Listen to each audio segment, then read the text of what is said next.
না। তারপর কি হলো বাবা?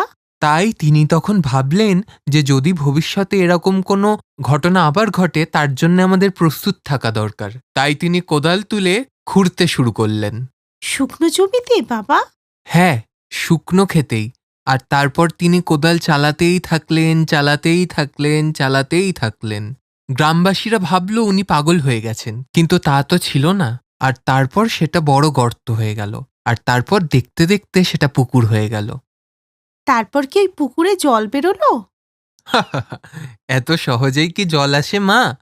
তারপর তিনি কিছুদিন অপেক্ষা করলেন।